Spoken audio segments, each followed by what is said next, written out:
भीमू, भीमू तू कुठं आहेस? बापू मी इथे आहे. हे बघ बेटा, जपून नीट बसून राहा, पडशील खाली. बरं. हा?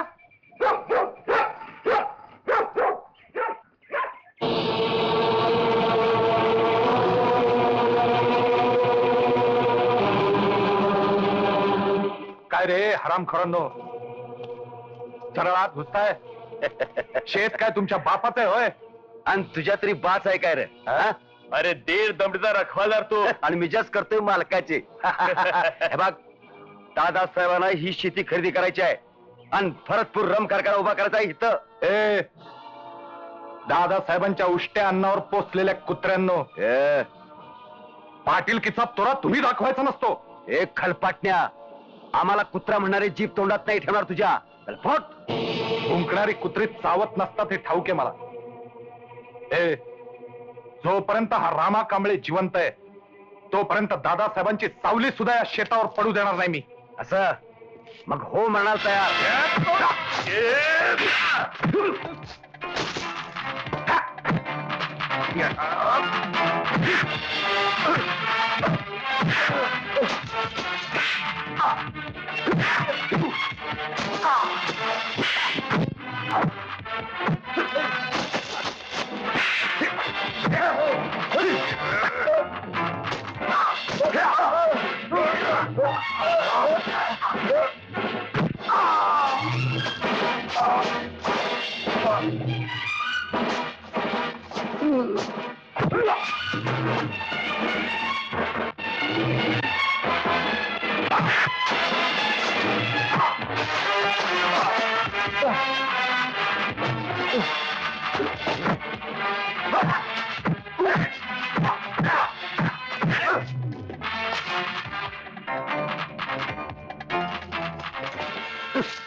घेऊन चला कुत्र्याला दादासाहेबांच्याकडे.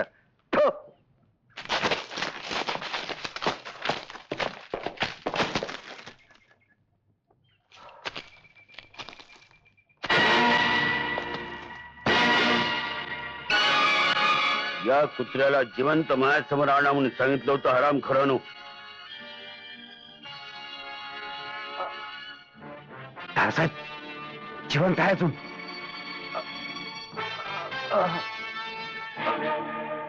बघितलंच ब्लॅक टायगर, प्रत्यक्ष परमेश्वराची सुद्धा हिंमत झाली नाही दादासाहेबांच्या निर्णयात ढवळाढवळ करायची. दादासाहेबांना जिवंत बळी लागतो. उचला साल्याला, जिवंत जाळून टाका. उचला. अरे चल.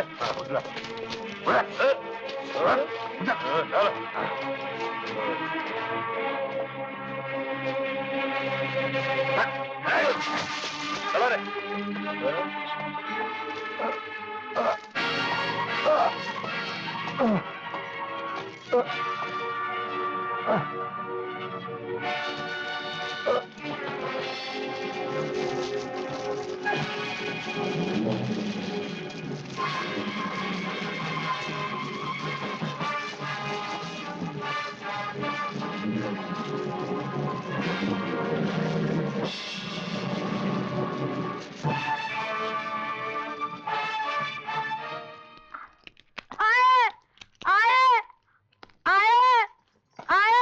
आपल्या बापूला मारलं. बापू मेला.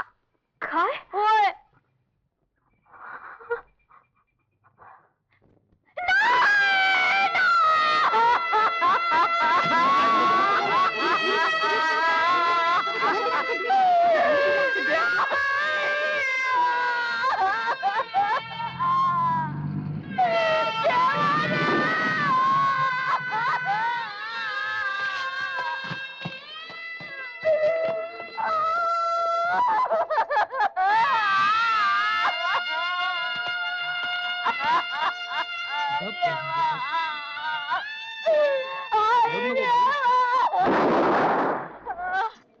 चला चालते वा आपल्या घरला.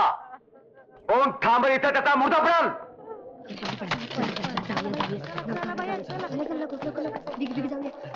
चला निघा.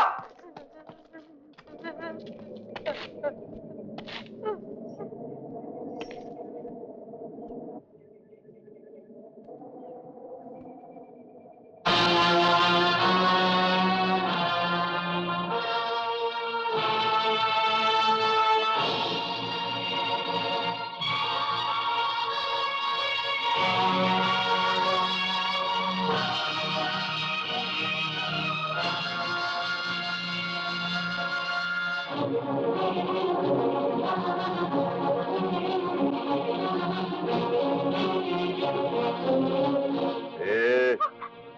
तुझा रामा कुठं आहे? रामजादी, ऐकायला येते का तुला? कुठं आहे तुझा नवरा?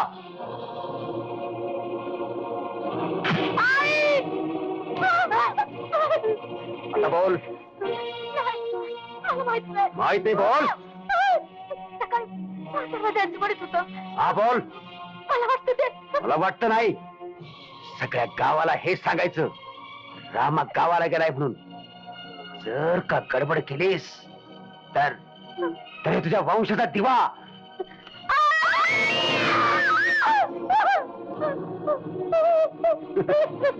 कळलं काय? तोंड बंद ठेवायचं.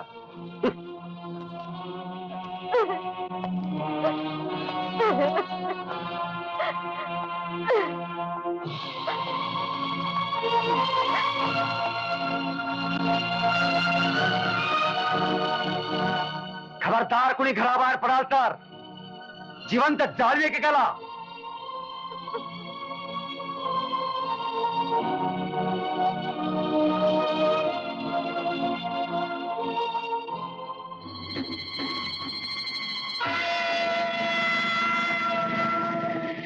कृष्ण, कृष्ण, शंकर, अरे पांडू, लाला, अरे कुठे आहे तुम्ही? गंगवा, अरे गंगवा आहे का घरात? खबरदार तू बाहेर नसेल तर चल, तू चल चल भाऊ घरात. बापू, बापू असं किती दिवस गप्पून राहायचं?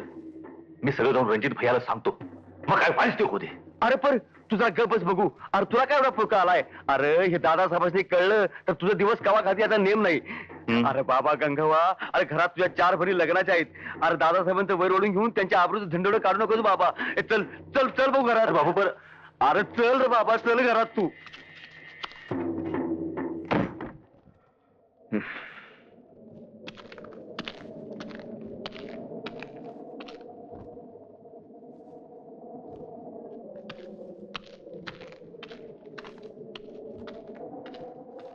रुक्मिणी, कशाला आली होती दादासाहेबांची माणसं इथं? रामाच्या बाबतीत तुला काही धमकी तर देऊन गेली नाहीत?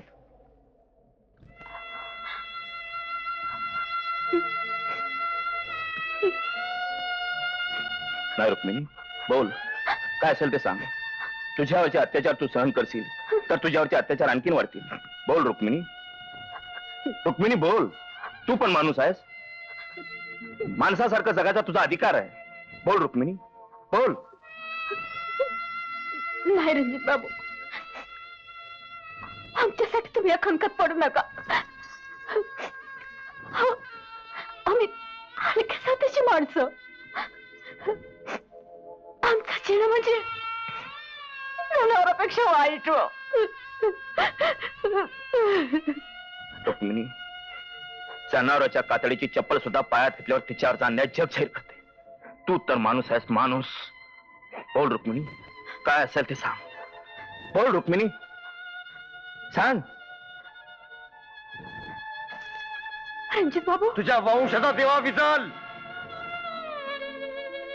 नाही, हे अत्याचार नाही, माझ्या नशिबाचा भोग आहे. तो मला भोगायलाच पाहिजे.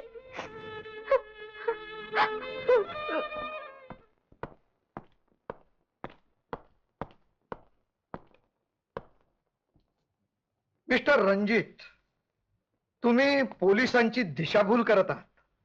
मी तुम्हाला अटक करू शकतो. मी कसली पोलिसांची दिशाभूल केली? असं रामा कांबळेचा खून झालाय, त्याची चौकशी व्हावी असा अर्ज डीआयजीना तूच केला होतास ना? हो, अगदी बरोबर. हा अर्ज मीच केलाय. तू स्वतःला फार शाणा समजतोस काय? रामा कांबळेच्या बायकोकडे आम्ही चौकशी केली. तो कुठल्या तरी गावाला गेलाय असं तिने सांगितलं. त्याचा खून झाला नाही असा तिने जबाब लिहून दिलाय. त्या बिचारीची एवढी हिंमत असती तर खुनी गावात जिवंतच राहिला नसता. अरे रामाचा खूनच झाला नाही तिथं खुनी कुठला?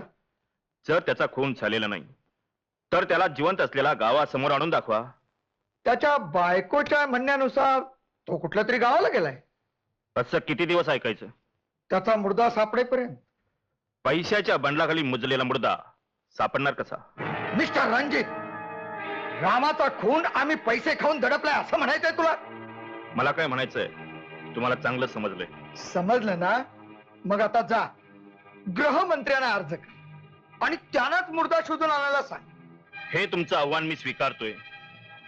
रामा कांबळ्याचा खून करणाऱ्याला जर जनतेसमोर उघडा केला नाही तर मी पण नावाचा रणजित नाही.